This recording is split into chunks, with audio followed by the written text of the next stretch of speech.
వినిపిస్తుందా? వినిపిస్తోందండి.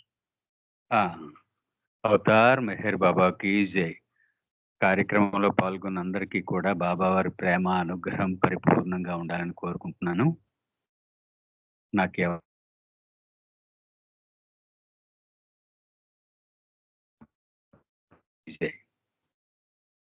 ఇప్పుడే సోదరి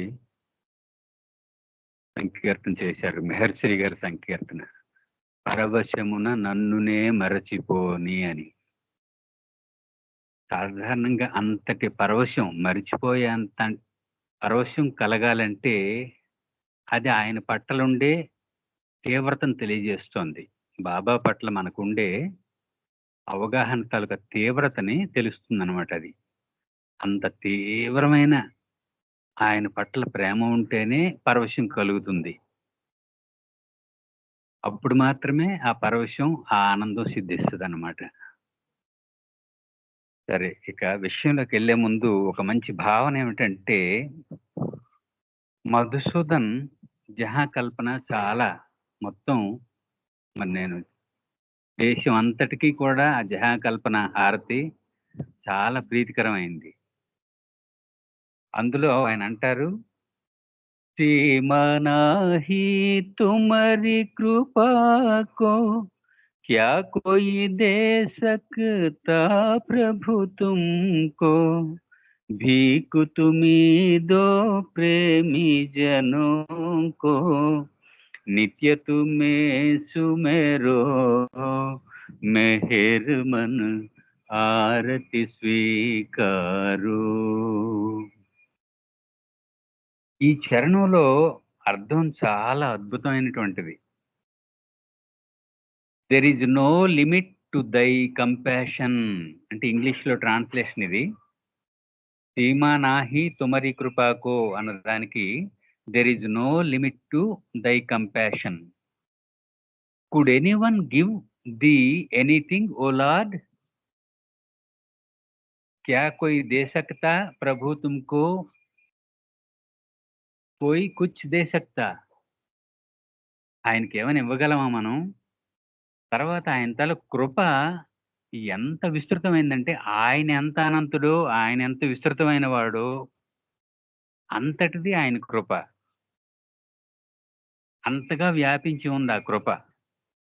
అందుకని there is no limit to thy compassion అంటున్నారు. అలాగే అంతటి వ్యక్తికి, అంతటి శక్తికి మనం ఏమిటి ఇవ్వగలం? పరిమితులం మనం. అందుకనే మళ్ళీ ప్రశ్నిస్తున్నాడు అనమాట, క్యా కోయి దే సక్తా ప్రభు తుమ్కో, ఏమయ్యా నీకెవరైనా ఏదైనా ఇవ్వగలమా? అంత శక్తి మాకుందా అని అంటున్నాడు అనమాట. భీక్ తుమీదో ప్రేమి జనంకో నిత్య తుమే సుమేరో. నువ్వే మాకు భిక్ష పెట్టు.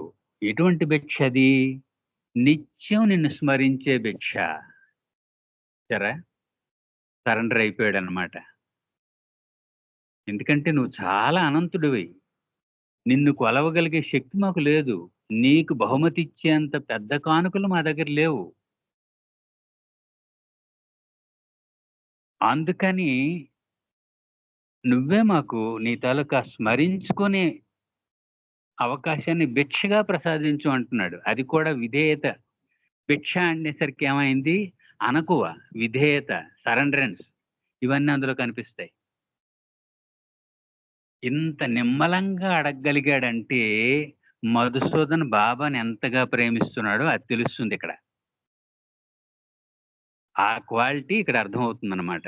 ఇక్కడ మధుసూదన్ గొప్పతనం కాదు అది, ఆ మధుసూదన్ వెనకాలుండే పరమేష్ఠ తాలూకా ఔన్నత్యం తాలూకు గొప్పతనం అది. అయితే ఈ మాట నేను ఎందుకు ఇప్పుడు చెప్పాల్సి వచ్చిందంటే, ఆయన ప్రేమ గురించి చెప్పాలని ఈవేళ బాబా సంకల్పించుకున్నారు. నేను కూడా మీలాగే శ్రోతనే, వింటున్నాను. బాబా చెప్తున్నారు, నేను వింటున్నాను. మీతో పాటే నేను కూడా ఆ సందేశాన్ని వినాలని ఆరాటపడుతున్నాను అన్నమాట. ఆ సందేశం వినాలని. బాబా ఏమంటారు? Pure love is the bloom of spiritual perfection. Pure love is the bloom of spiritual perfection. ఆధ్యాత్మికంగా అంటే సమర్థవంతమైన ఆధ్యాత్మికత నుండి వికసించే పుష్పం ఏదైనా ఉందంటే అది ప్రేమ అంటున్నారు. పర్ఫెక్ట్ స్పిరిచువల్ స్టేటస్ నుంచి ప్యూర్ లవ్ అనేది వికసిస్తుందట. సరే, ఈ భావజాలం చాలా అద్భుతమైన భావజాలం ఇది. Pure love arises in the heart of the aspirant in response to the descent of grace from the master. చూడండి ఇక్కడ ఇది మరొక అద్భుతం. ఇది ఏమిటది?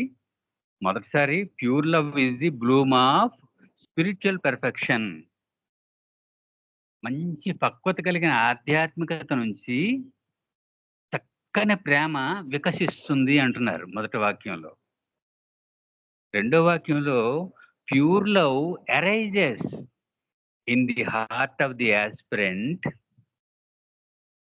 In response to the descent of grace from the master.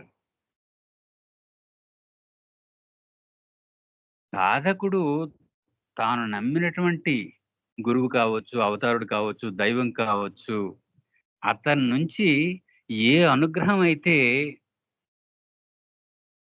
తనకు లభిస్తుందో అందులోంచి ఆవిర్భవిస్తుందట ఆ ప్యూర్ లవ్ అనేది. అంటే మామూలు సాధారణంగా లభించదు అది. అంత ఉన్నత ఉత్కృష్ట స్థితిలో మాత్రమే అటువంటి ప్యూర్ లవ్ జనిస్తుంది. ప్యూర్ లవ్ అరైజెస్ అన్నారు అందుకే Baba. Pure love arises in the heart of the aspirant. ఆ సాధకుడి హృదయంలో వస్తుంది. ఎందుకు? ప్రేమ తాలూకా స్థానం హృదయమే. మనస్సుకు ఆ భాగ్యం లేదు. మనస్సు ఏమిటంటే డెకరేట్ చేస్తుంది ఆ ప్రేమని, అలంకరిస్తుంది చక్కగా. మనస్సు కూడా తక్కువేం కాదు. హృదయంలో పుట్టిన ప్రేమని చక్కగా అలంకరించే శక్తి మనస్సుకు మాత్రమే ఉంది. అయితే ఇది పక్కన పెట్టండి, మనస్సు విషయం పక్కన పెడదాం. Pure love arises in the heart of the aspirant in response to the descent of grace from the master. When pure love is first received as a gift of the master, it becomes lodged in the consciousness of the aspirant like a seed in the favorable soil. ఇది మరొక అద్భుతమైన భావన. మొదటిదేమన్నారు? ప్రేమ గురించి. మంచి ప్రేమ ఎలా ఉద్భవిస్తుంది అనేది చెప్పారు. చక్కని ఆధ్యాత్మిక వాతావరణంలో మంచి ప్రేమ ఉద్భవిస్తుంది అని తెలియజేశారు మొదటి వాక్యంలో. రెండో దాంట్లో ఏమిటి? అంతటి చక్కని ప్రేమ ఎక్కడి నుండి వస్తుంది? మాస్టర్ తాలూకా అనుగ్రహం వల్లే అది హృదయంలో జనిస్తుంది సాధకుడికి. ఇది రెండో భావనగా చెప్పారు. ఇక మూడో భావన ఏమిటంటే, when pure love is first received as a gift of the master. ఆ శుద్ధమైన ప్రేమ మాస్టర్ నుంచి బహుమతిగా తీసుకునేటప్పుడు అది ఏమవుతుందంటే, అది ఏ విధంగా వస్తుంది? It becomes lodged in this consciousness of the aspirant like a seed in the favourable soil. గొప్ప అద్భుతంగా లాంగ్వేజ్ని వాడతారు బాబా. ఆంగ్ల భాషకి అత్యంత మాధుర్యాన్ని సమకూర్చారంటే బాబావే అని అనిపిస్తుంది నాకు. ఎందుకంటే యథార్థానికి విదేశీ భాష ఇది, మనది కాదు. అయినప్పటికీ కూడా ఆ భాషకి ఎంత మాధుర్యాన్ని ఆపాదించారో గమనించండి ఇక్కడ. When pure love is first received as a gift of the master, it becomes lodged in the consciousness of the aspirant like a seed in the favorable soil. ఆ ప్రేమ ఎలాగొస్తుందట? ఒక మంచి సారవంతమైన భూమిలో ఒక విత్తనం వేస్తే ఆ విత్తనం ఏమవుతుంది? అది ఇక్కడ మీకు చిన్న ఉదాహరణ చెప్పాలి. మర్రి విత్తనం ఎర్రచీమ తలకాయ అంత ఉంటుంది. మర్రి విత్తనం ఎర్రచీమ తలకాయ అంత ఉంటుందన్నమాట. అంటే చోడు గింజ అంత ఉంటుంది. ఎర్రచీమ సంగతి వదిలేయండి కొన్ని. చోడు గింజ అంత ఉంటుంది మర్రి విత్తనం. ఆ మర్రి విత్తనాల గొప్పతనం ఏమిటంటే అందులో మ్యాపింగ్ ఉంటుంది. ఆ విత్తనంలోనే మ్యాపింగ్ ఉంటుంది. ఏమిటది? ఆ వృక్షం ఎంత ఎదగాలి, ఎంత వృక్షం అవ్వాలి, ఎంత కైవారం పెరగాలి, ఎన్ని ఓడలెయ్యాలి, ఎంతకాలం జీవించాలి, ఇదంతా ఆ విత్తనంలో నిక్షిప్తమై ఉంటుంది. అయితే ఇదంతా ఒక ఎత్తు. ఇంకా మరో విషయం ఏమిటంటే, ఆ విత్తనం మట్టిలో పడేటప్పుడు, సారవంతమైన మట్టిలో పడేటప్పుడు, అంటే ఇక్కడ ఈ భావనలోకొద్దాం. ఏమిటది? It becomes lodged in the consciousness of the aspirant like a seed in the favourable soil అన్న యాస్పెక్ట్‌లోకొద్దాం. ఆ విత్తనం గాని ఒక సారవంతమైన మట్టి, చిన్న పాత్ర తీసుకోండి పోనీ. ఒక చిన్న కప్పు, టీ కప్ అంత సైజు తీసుకున్నా సరిపోతుంది. ఎందుకు? చోడిగింజ కాబట్టి. అందులో కాస్త మట్టి, తడి మట్టి వేసి అందులో ఇది పెడితే, మనం బయట వెలుతురులో ఉంచినట్టయితే సూర్యరశ్మి తగలాలి దానికి. ఆ మట్టిలోని చెమ్మ తగలాలి. ఆ మట్టిలోని లవణాలు తగలాలి దానికి. వాతావరణంలో ఉండే చెమ్మ కూడా కావాలి. హ్యూమిడిటీ అంటారు. ఆ హ్యూమిడిటీ కూడా దాన్ని స్పర్శించాలి. ఇవన్నీ కలిసిన తర్వాత అదేమవుతుంది? ఆ కవచం చీల్చుకొని అందులోంచి మొలకొస్తుందనమాట.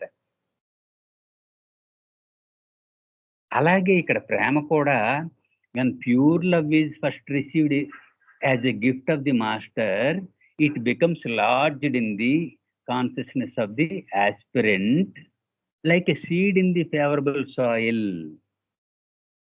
ఆ విధంగా గురువు చేత ఆ దివ్య ప్రేమ సాధకుని హృదయంలో నాటబడుతుందట. బాబా సింపుల్ గా అన్నారు, I have come to sow the seed of love in your hearts అనేశారు. దాని వెనకాల ఇంత ప్రాసెస్ ఉందన్నమాట. అదేమవుతుంది? అలా వేసిన seed, love seed, in course of time the seed develops into a plant.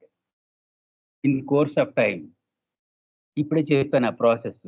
ఆ తడిమట్టి, వాతావరణంలో ఉండే తేమ, సూర్యరశ్మి ఇవన్నీ దాని మీద ప్రభావం చూపించడం వల్ల ఆ విత్తనం తాలూకా కవచం చీల్చుకొని మొలకొస్తుంది. ఆ విధంగా జరగడానికి కనీసం 4 రోజులు, 5 రోజులు, వారం రోజులు పడుతుందనమాట. ఆ మట్టి తాలూకా స్థితిని బట్టి. ఆ విధంగా ప్లాంట్ బయటకొస్తుంది. ప్లాంట్ ఎప్పుడైతే బయటకొచ్చిందో ఇంకా ఆగదింకది. సర్రమని పైకెళ్ళిపోతుందనమాట. శాఖలైపోయి చక్కగా పెద్ద మహావృక్షంగా ఎదిగిపోయి ఊడలు వేసుకుంటూ పెద్ద కైవారంతో అద్భుతమైన మర్రి వృక్షం తయారైపోతుంది. ప్రేమ కూడా అంతే. In the course of time the seed develops into a plant and then into a full grown tree. ఒకసారి ప్రేమ మాస్టర్ ద్వారా ఆ సాధకుడు పొందిన ప్రేమ ఆ హృదయంలో సారవంతమైన మట్టిలో వేయబడిన విత్తనంలాగా ఎప్పుడైతే ఆ ప్రేమ వేయబడిందో అది మొలకెత్తి మహావృక్షం అయిపోతుందట. ప్రేమ వృక్షం అయిపోతుంది. ఇక్కడ శ్రీనివాసరావు గారి పాట ఒకటి గుర్తొస్తుంది నాకు. కానరాదు జగతిలో రవంత ప్రేమ కోరిన. మెహర్శ్రీ ఈయన ఇలా రాసేసరికి నేను గాబరా అయిపోయాను. ఇదేమిటిది కానరాదు జగతిలో రవంత ప్రేమ కోరిన అంటున్నాడేమిటి ఈయన అని గాబరా అయిపోయాను. ఆయన్నే అడిగితే వివరణ ఇచ్చారనమాట. ఏమిటది? లవ్ బిగెట్స్ లవ్ అని బాబా అన్నారు. మనం ప్రేమను చూపిస్తే అటువైపు నుండి ప్రేమ వస్తుంది. అప్పుడు ప్రేమ కనిపిస్తది. అంతేగాని మనం ప్రేమను వెతికితే కనిపించదది. మనం ప్రేమని ఇస్తే అటు నుండి ప్రేమ లభిస్తుంది. లవ్ బిగెట్స్ లవ్ అది ఇక్కడ అన్నమాట. కానరాదు జగతిలో రవంత ప్రేమ కోరినా.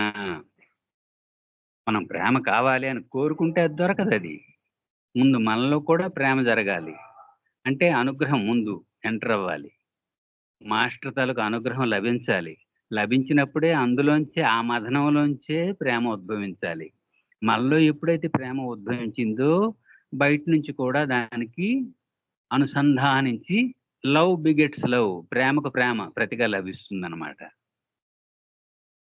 అది ఇక్కడ వివరణ. As soon as the disciple is ready, the grace of the master descends.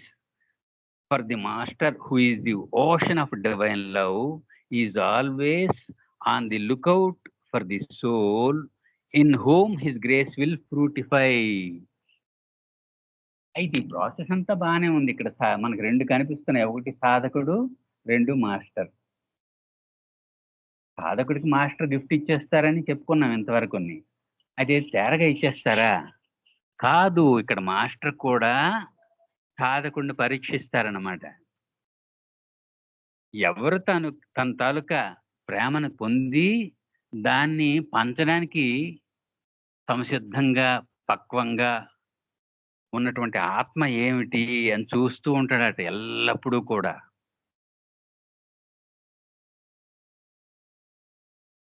As soon as the disciple is ready, the grace of a master descends. For the master, who is the ocean of divine love, ఎందుకు ఇక్కడ master ఏమిటి? ఆయన ప్రేమసాగరుడు. బాబా ప్రేమసాగరుడు. ఆయన ప్రేమ ముద్ద, ప్రేమ మహాసముద్రం. అందుకని ఆయన పంచడానికి సిద్ధంగా ఉన్నాడు. దానికి సంసిద్ధమైనటువంటి ఆత్మ కూడా ఉండాలి. ఆ పొందిన ప్రేమను మళ్ళీ నిల్వ ఉంచుకుంటే ఏమైపోతుంది? పాడైపోతుంది. అది పాలు నిల్వ ఉంచితే పాడైపోతాయి, ఎందుకు పనికిరాదు. పంచితే నలుగురు ఆనందిస్తారు. ఆకలేసిన పిల్లలు ఎవరికైనా ఇస్తే పాళ్ళు, వాళ్ళు అది తాగి కడుపు నింపుకొని ఆకలి తీర్చుకొని ఆనందిస్తారు. అదే పాలు తెల్లగా ఉన్నాయి కదా అని చక్కగా పాత్రలో పెట్టి ఫ్రిడ్జ్లోనే ఎక్కడో పెట్టేసి దాన్ని విడిచిపెట్టేస్తే ఏమవుతుంది? ఓ 4 రోజులు అది పాడైపోతుంది. అలాగే మాస్టర్ ఇచ్చినటువంటి ప్రేమని స్వీకరించడానికి కావాల్సిన సంసిద్ధత యాస్పిరెంట్కి ఉండాలి, సాధకుడికి ఉండాలి. తీరా తీసుకున్న తర్వాత తన దగ్గర ఉంచుకోవడానికి వీల్లేదు. అది తిరిగి పంచాలి. ఆయన ఆ ప్రేమ వ్యాపితం అవ్వాలి, పంచబడాలి. అందుకు తగిన ఆత్మ కోసం అనుక్షణం కూడా మాస్టర్ వెతుకుతూ ఉంటారంట. Master is always on the lookout for the soul in whom his grace will fructify. ఎవరు ఏ సాధకుడిలో ఆ పక్వత ఉంది, అది ఫలవంతం అవుతుంది. ఇప్పుడు వృక్షం అయింది, సీడ్ వేశారు, అది మొక్క అయింది, చెట్టు అయింది, వృక్షం అయింది, పుష్పించింది, ఫలించింది. ఆ ఫలాలు తినడానికి ఎవరు లేకపోతే ఏమవుతాయి? ఆ ఫలాలు మట్టిలో పడి పాడైపోతాయి అంతే. ఇప్పుడు మంచి వృక్షం ఏదో ఉంది, చెట్టు నిండా మంచి ఫలాలు ఉన్నాయి, దాని చుట్టూ భయంకరమైనటువంటి కాంక్రీట్ గోడో లేదంటే ముళ్ళ కంచో వేసారనుకోండి, ఆ పళ్ళు ఎవ్వరికీ ఉపయోగపడవు. అలాగ పండిపోయి నేల రాలిపోతాయి, పూర్తిగా పండిపోయి నేల రాలిపోతాయి అంతే, మట్టిలో కలిసిపోతాయి తిరిగి. అలా కాకూడదు మళ్ళీ. అందుకని the master is always on the lookout for the soul in whom his grace will fructify. ఆ గ్రేస్ ఇచ్చాడు, ఆ గ్రేస్ ద్వారా ప్రేమను కూడా ఆ బీజాన్ని నాటారు ఆ హృదయంలో. దాన్ని స్వీకరించే స్థితి ఆ సాధకుడికి ఉండాలి. తీసుకున్న తర్వాత అతను అనుభూతి చెంది దాన్ని 10 మందికి పంచాలి. ఇప్పుడే చెప్పుకున్నాం మధుసూదన్, సేమనాహి తుమరి కృపాకో. మొదటి వాక్యంలోనే అద్భుతంగా ఔన్నత్యాన్ని తెలియజేశారు. నీ తల కృప కరుణకి ఎక్కడా అంతులేదు, విశ్వం అంతా నిండి ఉంది. అంత కరుణామయుడు నీకు నేనేమివ్వగలను అంటున్నాడు. చమత్కారంగా మళ్ళీ ప్రశ్నిస్తున్నాడు, క్యా కోయి దే సక్తా హై కుచ్ తుమ్కో ప్రభు అని అడుగుతున్నాడు అనమాట. నీకు ఎవరైనా ఎదినివ్వగలరా? అంతటి సంపన్నుడు నువ్వు, మహాసంపన్నుడు నువ్వు, నీకెవరైనా ఎదినివ్వగలరా అని ప్రశ్నించి వెంటనే మళ్ళీ సరెండర్ అనమాట. ప్రశ్నించాడు, మళ్ళీ వెంటనే సరెండర్ అయిపోయాడు. భీకు తుమీదో ప్రేమి జనంకో నిత్య సుమే సుమిరో. నువ్వే భిక్షగా మాకు ఇవ్వు తండ్రి. ఏమిటది? ఏదో సంపదలో ఇవ్వవద్దు, నిన్ను నిత్యం స్మరించుకునే భాగ్యం భిక్షగా ప్రసాదించు. ఇలాంటి ఆత్మలే మాస్టర్ కావాలన్నమాట. ఇప్పుడు ఇక్కడ అన్నామే, master is always on the lookout for the soul in whom his grace will fructify. ఏ ఆత్మలో అయితే తన తాలూకు అనుగ్రహం మొక్కై, మానై, ఫలించి, పుష్పించి నలుగురికి ఉపయోగపడుతుందో, ఆ సంసిద్ధత ఉన్నటువంటి ఆత్మలేమిటా అని వెతుకుతూ ఉంటాడంట పరమేష్ఠి. మనం ఎలాగైతే ఆయన్ని అన్వేషిస్తున్నామో, ఆయన కూడా అందుకే బాబా కూడా అదే అన్నారు. నేనే సాధకుడిని, నేనే గురువునని కూడా అన్నారు కదా మరి. అన్నీ నేనే అన్నారాయన. అనడంలో బహుశా ఇదే ఉద్దేశ్యం అనుకుంటున్నాను నేను. మనం ఇటు నుండి అన్వేషిస్తుంటే ఆయన అటు నుండి అన్వేషిస్తున్నాడు. ఇది పరస్పరం ఇది. పరస్పర పూరకాలన్నమాట.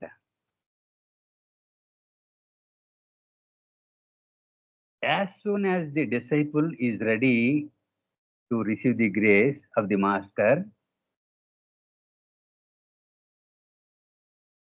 for the master who is the ocean of divine love and is always on the lookout for the soul in whom his grace will fructify. అదనమాట విధంగా. అంటే ఏమిటి ఇక్కడ ఎన్ని ఎన్ని విషయాలు తెలిసాయి ఇక్కడ? మొట్టమొదటి ఏమిటంటే pure love is the bloom of spiritual perfection. చక్కని ఆధ్యాత్మిక సంసిద్ధత ఉన్నటువంటి ఆత్మ నుంచి లేదా హృదయం నుంచి చక్కగా ప్రేమ వికసిస్తుంది. రెండవది ఏమిటి? Pure love arises in the heart of the aspirant in response to the descent of grace from the master. Master నుంచి అనుగ్రహం లభించిన వెంటనే దానికి ప్రతిస్పందనగా ప్రేమ వికసిస్తుంది. ఇది మదింపే. ప్రేమ మీద ఇవన్నీ మదింపులు అన్నమాట. ప్రేమ చక్కగా వికసించడానికి మదింపులు ఇవన్నీ కూడా. When pure love is first received as a gift of the master, it becomes lodged in the consciousness of the aspirant. అతని చైతన్యంలో, అతని హృదయంలో అది చక్కగా ఒక మంచి సారవంతమైన నేలలో ఏ విధంగా విత్తనం వేస్తే వెంటనే అది వికసిస్తుందో, మొలకెత్తుతుందో ఆ విధంగా నాటబడుతుందట. ఇది అయినప్పటికీ ఒక సారవంతమైన నేల అయినప్పటికీ కూడా ప్రకృతికి కూడా కొన్ని ధర్మాలు ఉన్నాయి. ఎంత సమయం తీసుకొని అది మొలకెత్తాలో అంతవరకు ప్రాసెస్ జరుగుతుంది. ఎందుకంటే మట్టి, తేమ, సూర్యరశ్మి 3 కూడా ఆ సీడ్ మీద ప్రభావం చూపించినప్పుడే అది కవచం చీల్చుకొని మొలకొస్తుంది బయటికి. అంటే దానికి కొంత సమయం పడుతుంది. అందుకని దాన్ని ఏమంటున్నారు? In the course of time the seed develops into a plant and then into a full grown tree. చక్కగా ప్రేమ మహావృక్షం పెరుగుతుందన్నమాట. ఈరోజు ప్రపంచం అంతా బాబా బర్త్డేస్ జరుపుకుంటున్నారు ఆనందంగా. ఒక్క 25-30 సంవత్సరాల వెనక్కి మనం ఆలోచిద్దాం. అప్పుడెంత తీవ్రత లేదు కార్యక్రమాలు జరుగుబాటులో.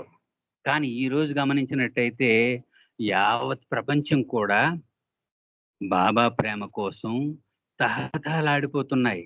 కార్యక్రమాలు చేసుకుంటున్నాయి. ఆయన గొప్పతనాన్ని, ఆయన ఔన్నత్యాన్ని శ్లాఘించుకుంటున్నాయి.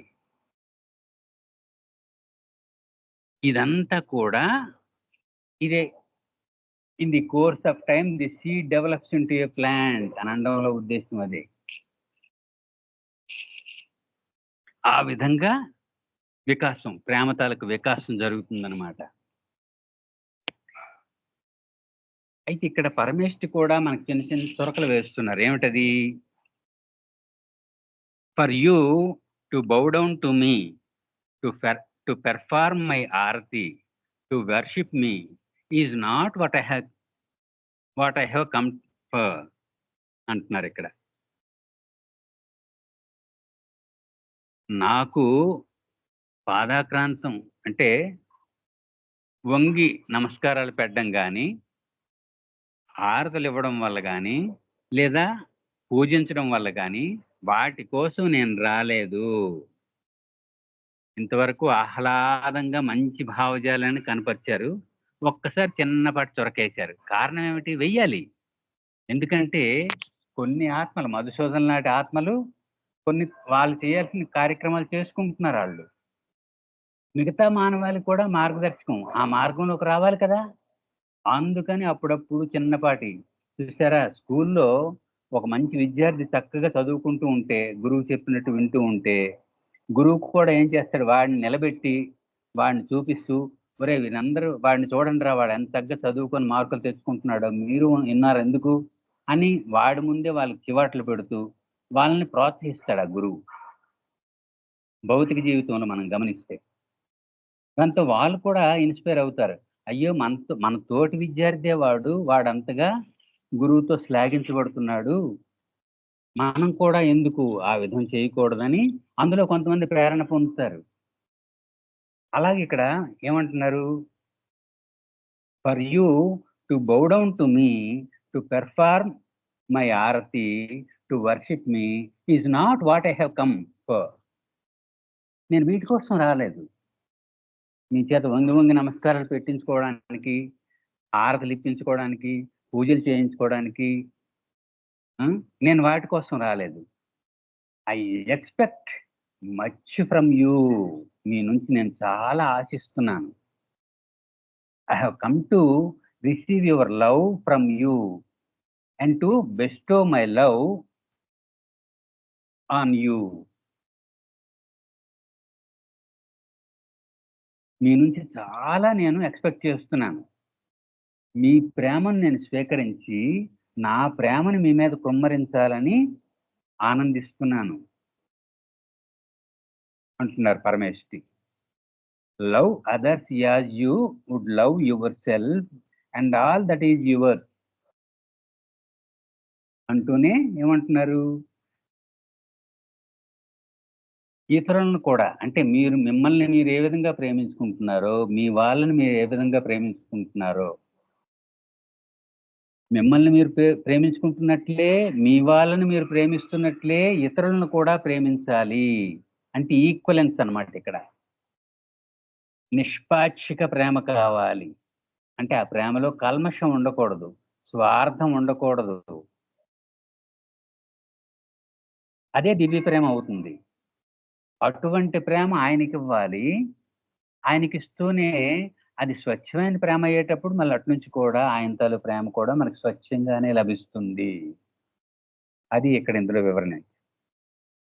ఇస్తూనే things that are real are given and received in silence.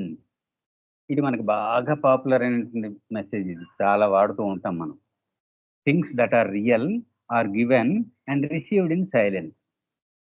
యథార్థమైనవన్నీ కూడా మౌనంలోనే ఇచ్చిపుచ్చుకోబడతాయి.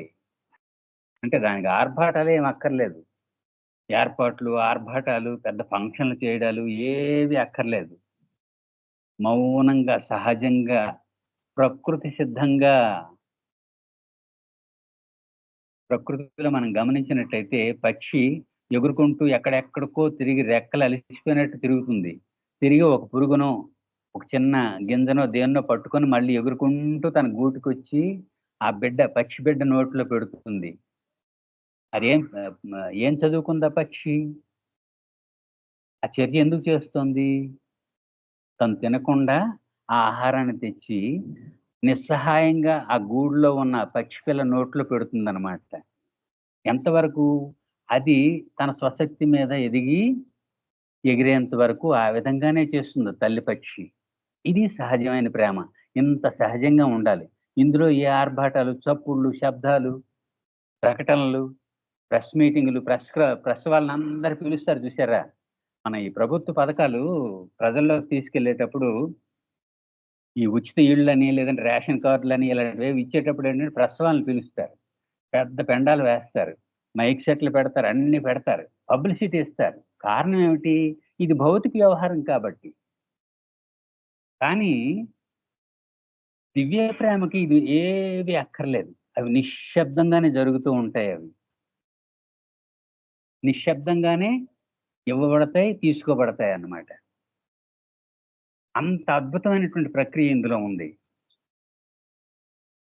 అందుకని పరమేష్ఠి ఏమంటున్నారంటే, మళ్ళీ మన వైపొచ్చేసారు. ఎందుకంటే గెలుతారు. మళ్ళీ మనం బాధపడితే చూడలేరాయన.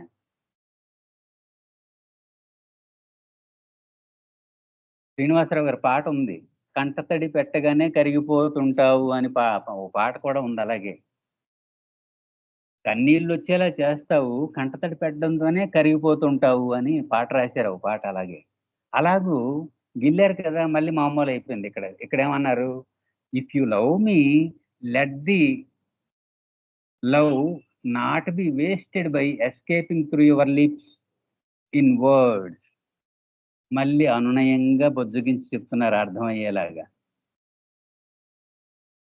If you love me let the love not be wasted by escaping through your lips in words. నేను ప్రేమిస్తున్నాను అని చెప్పి ప్రెస్ మీటింగ్ పెట్టక్కర్లేదు. లేదంటే పెద్ద పబ్లిక్ మీటింగ్ పెట్టి, మైక్ పెట్టి అనౌన్స్ చేయక్కర్లేదు. ప్రేమ సహజంగానే ఉండాలి. ఎవరికో ఒక అన్నార్తుడు, "అయ్యా ఆకలేస్తోంది" అని వచ్చాడు. "నీకేదైనా ఉంటే ఇంత పెట్టు." అతను తింటూ ఉంటే అతను ఆర్తిగా తింటూ ఉంటాడు. ఎందుకు? ఆకలి. అప్పటికి ఎన్ని రోజుల నుంచో తినలేదు. తింటూ ఉంటాడు. ఆ దృశ్యాన్ని చూసి నీకేమనిపిస్తుంది? అబ్బా! అతని ఆకలి తీర్చాను ఈవేళ అని తృప్తి పడతావు నువ్వు. దానికి నువ్వు కేకలేయవు, చప్పుళ్ళు చేయవు, ఏవో మ్యూజిక్‌లు అవి పెట్టవు. సహజంగానే జరుగుతుందది. ఆ అన్నార్తికి పట్టెడు అన్నం పెట్టావు. వాడు తింటూ ఉంటే నువ్వు ఆనందించావు అంతే. ఇది సహజంగా నిశ్శబ్దంగానే జరుగుతుంది. It is an insult to real love. దానికి భిన్నంగా జరిగితే మాత్రం ప్రేమకే అవమానం అంటున్నారు బాబా. అంటే ఇప్పటికి మన కరోనా టైంలో ఇలాగే జరిగింది ఒక సంఘటన. అప్పుడు ఈ కరోనా టైంలో సాధారణంగా ఈ ప్యాకెట్లనమాట ఆహారం, అవసరాలని కలిపి చిన్న ప్యాకెట్లు కట్టి ఇచ్చి ఫోటోలు తీయించుకునేవారు. అంటే పథకాలు, స్కీమ్‌లాగనమాట. దాని మీద ఓ జోకొచ్చింది అలాగే. ఎవరో ఒక వ్యక్తి ఎవరికో ఇవ్వడానికి తీసుకువెళ్ళి, అతను తీసుకోబోతుంటే ఆగాగు అని చెప్పి ఆ ఫోటోగ్రాఫర్‌ని పిలుస్తాడు. దాంతో అవతల వ్యక్తి కోపం వచ్చి వాడేం చేస్తాడు, ఉండుండని వాడింట్లోకెళ్ళిపోతాడు.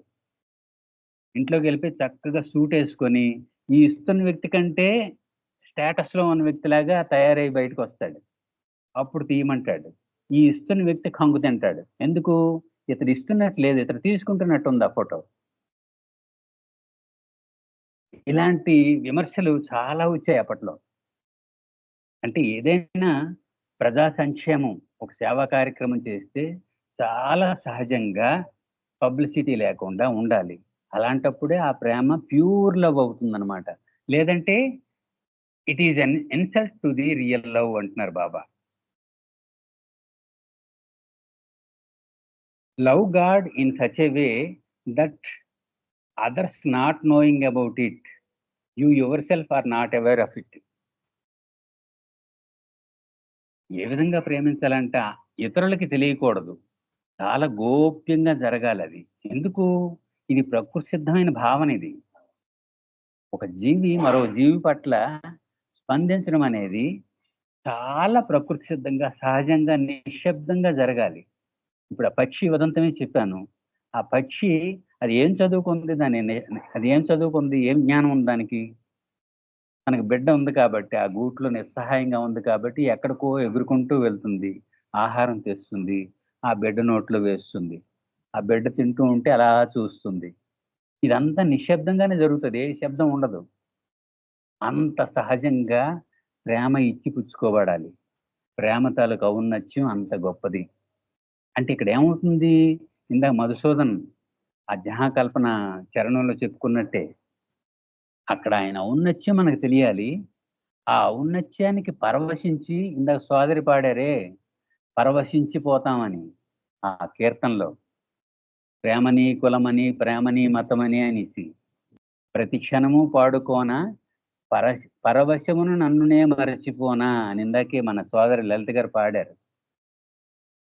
ఆ ప్రేమకు పరవశించి స్పందించగలగాలి. స్పందించేటప్పుడు ఆయన అనుగ్రహం పరిపూర్ణంగా మనకు లభిస్తుంది. మనకు లభించిన అనుగ్రహాన్ని నలుగురికి పంచడానికి వీలవుతుందనమాట. దీని ద్వారా ఏమవుతుంది? ప్రభు ఆనందిస్తాడు. ఆ విధంగా ఇది పరస్పరం ఇది. ఆయన మనల్ని అన్వేషిస్తూ ఉంటాడు. నా ప్రేమికులు ఎలా ఉన్నారు? నా ప్రేమను తీసుకోవడానికి సంసిద్ధంగా ఉన్నారా? 10 మందికి పంచుతారా? అందుకు కావాల్సిన సంసిద్ధత వాళ్ళకుందా? అని పరమేష్ఠి కూడా మనల్ని పరీక్షిస్తుంటారు. మనం కూడా ఆయన ప్రేమ పొందడం కోసం తహతహపడుతూ ఉంటాం. ఈ పరస్పరమైనటువంటి ఈ భావన ఇలాగే కొనసాగాలి. ఈ తపన, ఇందులో కూడా తపనిమిడి ఉంది. ఇందులో కూడా సహనం ఉంది. ఇందులో కూడా అన్వేషణ ఉంది. ఇది విజయవంతం అవ్వాలి. ఎందుకంటే సాధకునికి కావాల్సింది ఇదే. ఆయన అనుగ్రహం పొందడానికి ఇంతకంటే వేరే మార్గం లేదు. కాబట్టి అటువంటి సంసిద్ధత కలిగి పరమేష్ఠి ఆనందించి మనకి ప్రేమను అనుగ్రహించే విధంగా మన తాలూకు ప్రయత్నాలను కొనసాగిద్దాం. అవతార్ మెహర్ బాబాకి జై. జై బాబమ్మ. Thank you. జై బాబా బాబా గారు.